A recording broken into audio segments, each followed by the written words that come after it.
Hello students, जैसा कि मैंने आपको कहा था कि अभी थोड़ा सा टाइम लग रहा है लाइव इंटरेक्शन में, है ना। तो कोई नहीं, अपन लाइव क्लासेस जो है आराम से शुरू कर लेंगे। थोड़ा सामान वगैरह में प्रॉब्लम आ रही है, ठीक है। तो इतने आपकी पढ़ाई का लॉस ना हो, इसलिए मैंने अभी दोबारा से रिकॉर्डेड क्लासेस स्टार्ट कर दिए, ठीक है। आप इतने पढ़ते तो रहो एटलीस्ट इससे, ठीक है।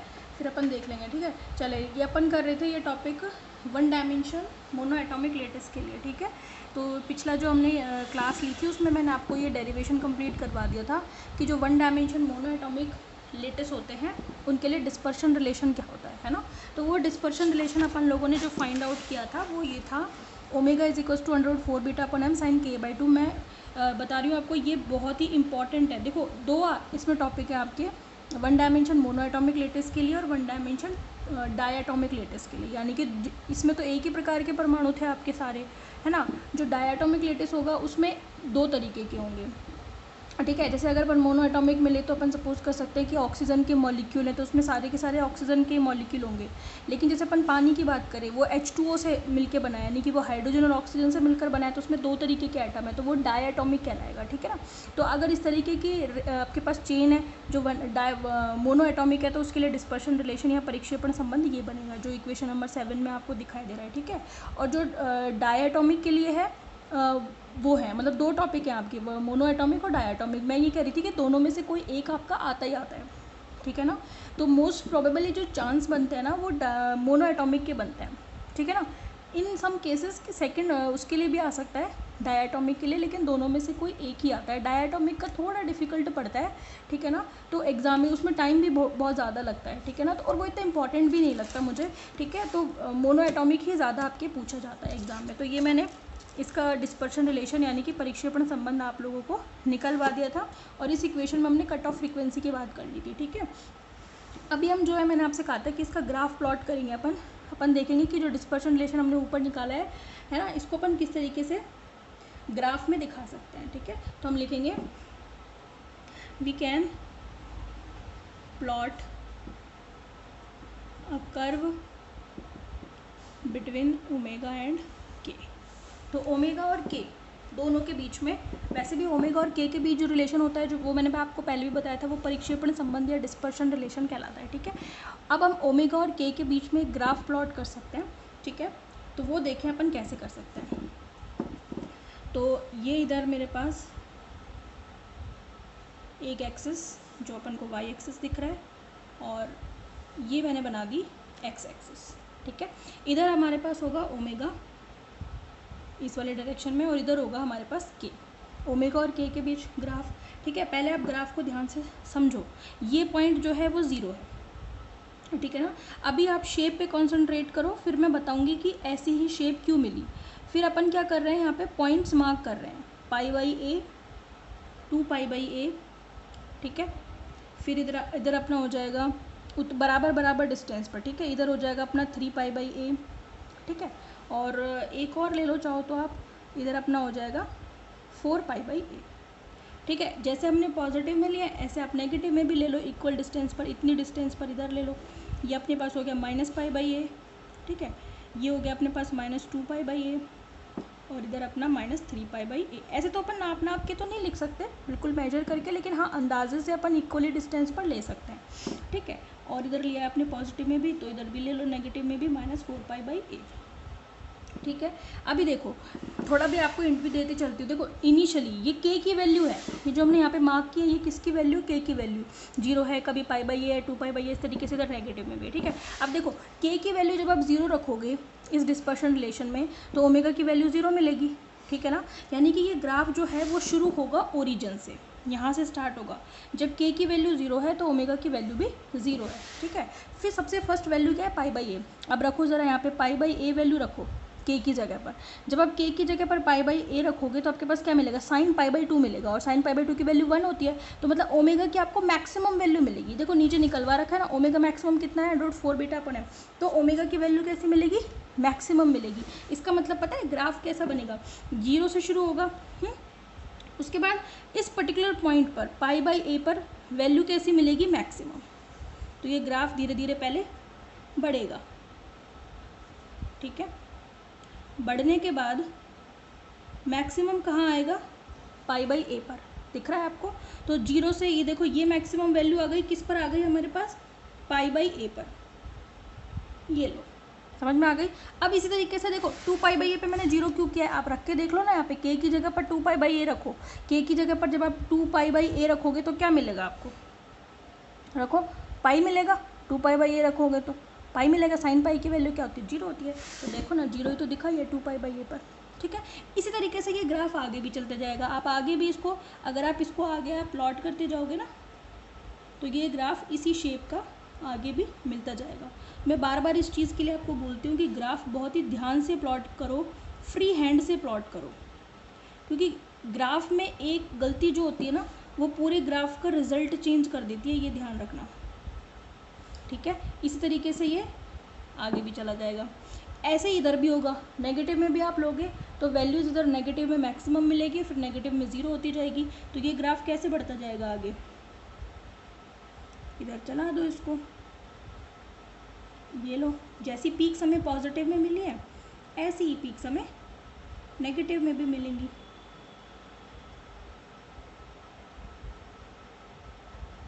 ठीक है, ये लो, ठीक है ना। इन सभी जो जो मैंने डैश से बनाया है उनको आप पूरा पूरा मिला देना। तो इस तरीके से ये लाइंस भी मैं दिखा रही हूँ इधर भी, और ये लाइंस क्या है अभी मैं आपको डिस्क्राइब करूँगी। ये जो मैं खड़ी खड़ी लाइनें बना रही हूँ ये कौन सी लाइंस है, ठीक है। और एक शेप ये मिलती है, हर लाइन का हर शेप का मतलब है, मैं अभी कुछ केसेस आपके सामने डिस्क्राइब करूँगी तो उससे आपको ये क्लियर हो जाएगा कि ये मैं क्या बना रही हूँ, ठीक है। पहले मैं ये वाली लाइंस को मिला देती हूँ ताकि डैश वाली लाइन से ये अलग हो सके, ठीक है। ये लो, ये लो, दो तरीके के कर्व हो जाएंगे आपके। देखो अब एक तो आपको डार्क लाइन वाले कर्व दिख रहे हैं जो मैं मिला रही हूँ, ठीक है, और एक आपको डैश वाले कर्व मिलते हैं। जो डैश वाले कर्व हैं उनको मैं ए नंबर डाल रही हूँ और जो डार्क वाले हैं उनको मैं बी नंबर डाल रही हूँ। अब जो डार्क वाले हैं वो सारे बी नंबर वाले हैं, समझ में आ गई।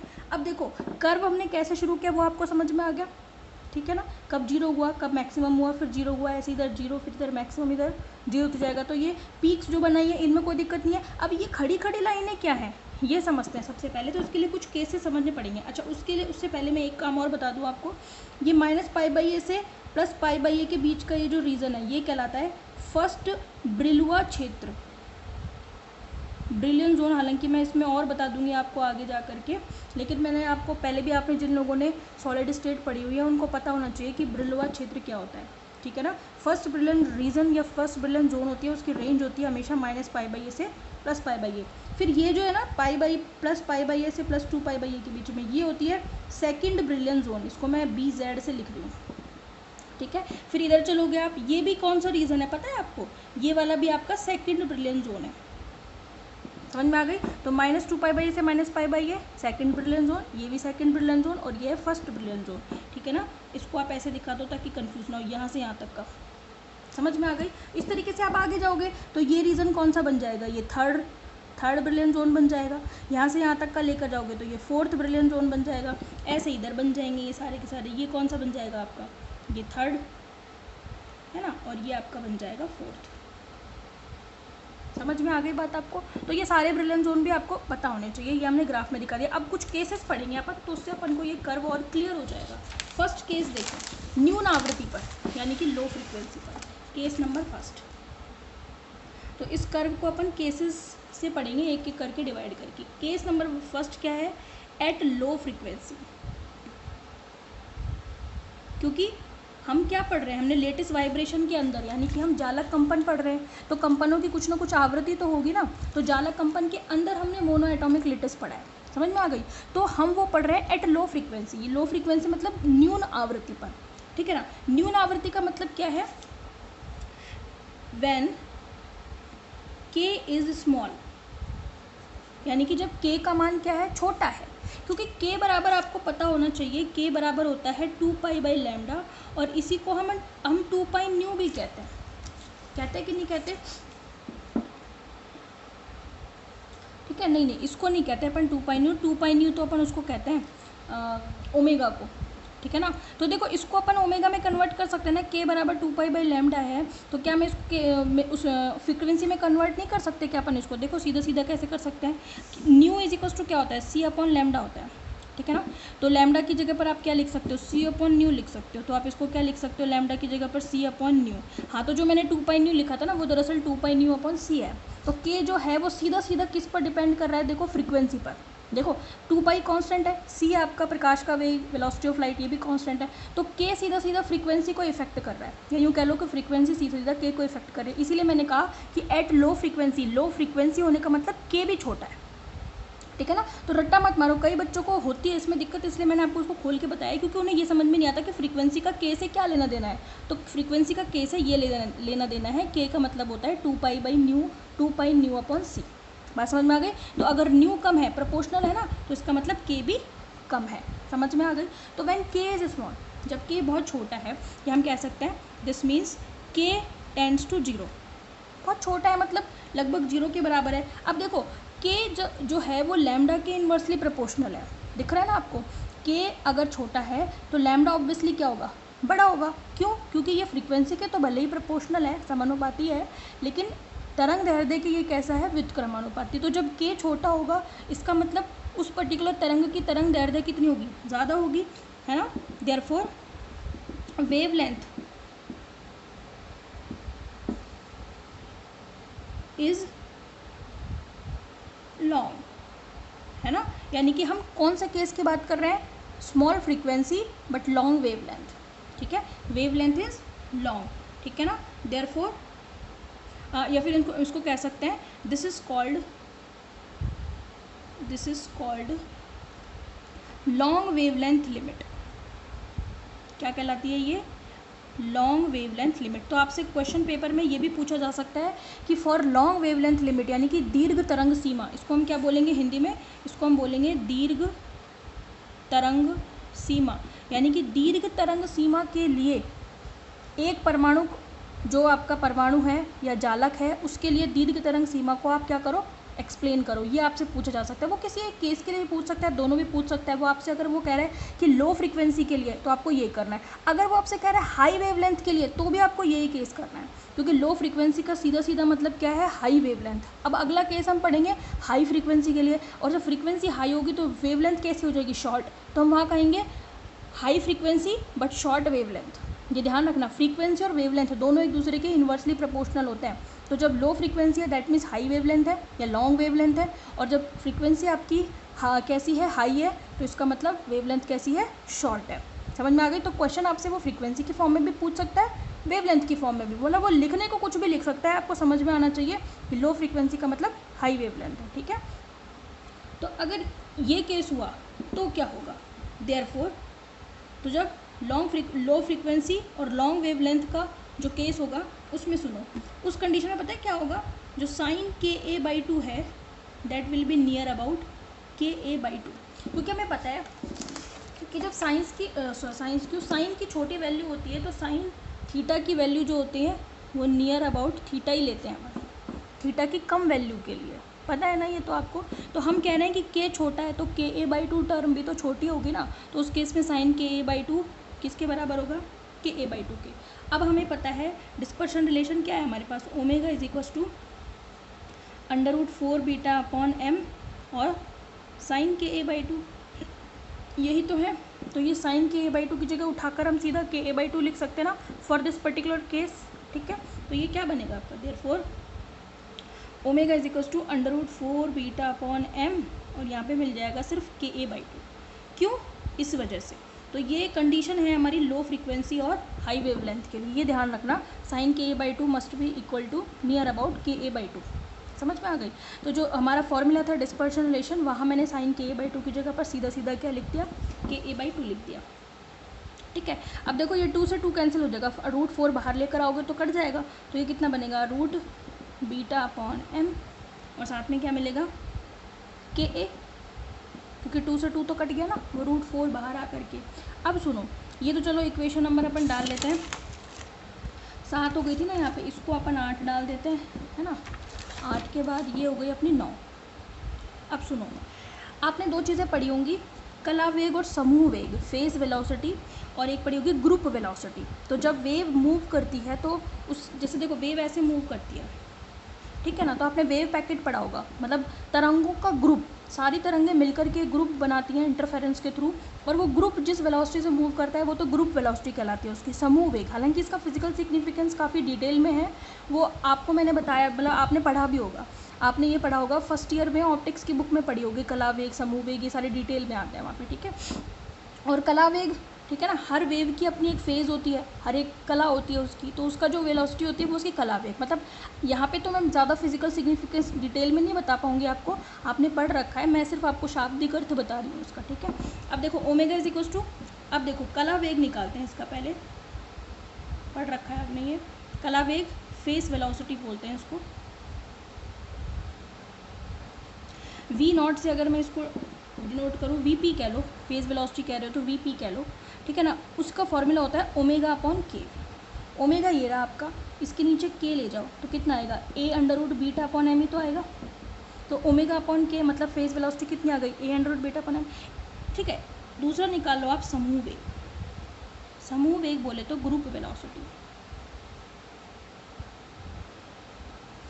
ग्रुप वेलोसिटी बोले तो इसको वी जी से डिनोट कर देता है। इसका फॉर्मूला होता है डी ओमेगा बाई डी के, ठीक है ना। ये तो ओमेगा और के का रेशो होता है, कौन, वी पी, लेकिन ये ओमेगा का के रिस्पेक्ट में डिफरेंशिएशन होता है, वो कौन होता है, समूह वेग, ठीक है। अब इस ओमेगा का के रिस्पेक्ट में डिफरेंशिएशन करो ना एक बार, कितना, अगर आपको इस इक्वेशन में डी ओमेगा बाई डी के निकालने के लिए कहूँ तो आप यही तो निकालोगे, A under root beta upon M, इसमें डिफरेंशिएशन के रिस्पेक्ट में यही तो आएगा। तो आप क्या देख रहे हो इन दोनों में कि दोनों ही बराबर है, यानी कि मोनो एटॉमिक लेटिस में लो फ्रीक्वेंसी के केस में कला वेग और समूह वेग दोनों बराबर होते हैं, और दोनों ही के पर डिपेंड नहीं करते। क्या कहीं पर भी ये वी पी और वी जी के पे डिपेंड कर रहे हैं क्या, क्या इनके फॉर्मूले में, इनके आंसर में कहीं पे के आ रहा है क्या, तो डिपेंड ही नहीं करते, मतलब के रिस्पेक्ट में कोई चेंज नहीं होता, के को कितना भी बढ़ाओ इन पे कोई फ़र्क नहीं पड़ेगा, बिकॉज ये के पर डिपेंड ही नहीं करते। समझ में आ गई। तो जब एक विमीय परमाणु की श्रृंखला होगी तो तरंग का संचरण पता है कैसा होगा, एक सतत डोरी की तरह, यानी कि अगर मैं एक डोरी लूँ, उसको एक जगह, दोनों जगह पर क्लैंप कर दूँ, तो इस डोरी को जब मैं हिलाऊंगी तो इसमें जो तरंगे क्रिएट होंगी ना, वो ये वाला केस होगा। तो सतत डोरी में जैसे तरंगे क्रिएट होंगी, वैसे ही एक परमाणु श्रृंखला जो होगी ना, एक विमीय परमाणु श्रृंखला, उसमें जो कंपन उत्पन्न होंगे वो उस डोरी के समान होंगे। अब क्वेश्चन ऐसे ही बनेगा, क्या करेगा, सिद्ध कीजिए कि किसी एक विमीय एक परमाणु जालक श्रृंखला में लो फ्रीक्वेंसी के लिए जो कंपन है वो सतत डोरी के समान होंगे।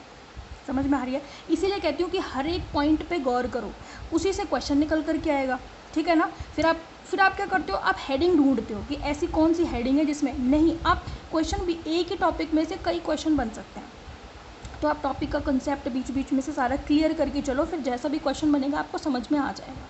समझ में आ गई मेरी बात। तो जब भी ऐसा केस हो जब कला वेग और समूह वेग बराबर होंगे, यानी कि के पर डिपेंड नहीं करेंगे, तो वहाँ उत्पन्न जो कंपन होंगे वो सतत डोरी के समान होंगे, ठीक है ना। अब ग्राफ पे आओ, इस ग्राफ में मैंने ये जो खड़ी लाइनें बनाई थी ये यही शो कर रही हैं। तो पहला केस किस में इंडिकेट हो रहा है, ये खड़ी लाइनों में, देखो ना, ये क्या के पर डिपेंड कर रही हैं, क्या नहीं कर रही ना। ये खड़ी लाइनों का क्या मतलब है कि ओमेगा का मान के पर निर्भर नहीं कर रहा, कर रहा है क्या, के पर निर्भर करता तो के जैसे जैसे मैं बढ़ा रही हूँ कुछ तो फ़र्क पड़ता, नहीं पड़ा ना, ये तो लाइनें वैसी की वैसी हैं। समझ में आ रही है मेरी बात। तो यानी कि ये जो ए वाला कर्व है आपका, ये वाला, ये जो खड़ी डैश डैश लाइनें हैं, ये किसको बता रहा है, ये बता रहा है फर्स्ट केस, यानी कि लो फ्रिक्वेंसी हाई वेवलेंथ को। बात समझ में आ गई, ये वाला कर्व तो फर्स्ट केस बता रहा है। तो आप यहाँ पे लिख सकते हैं therefore for long wavelength limit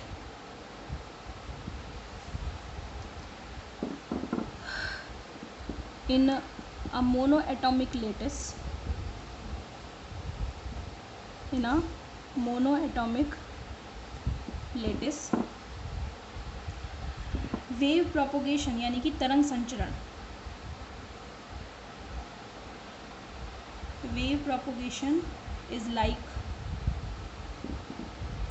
a wave in a string, string मतलब डोरी,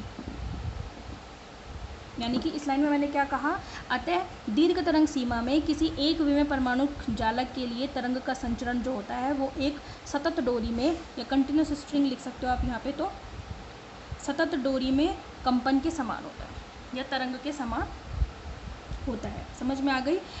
हम यहाँ पे लिख सकते हैं this means Vp and Vg does not depend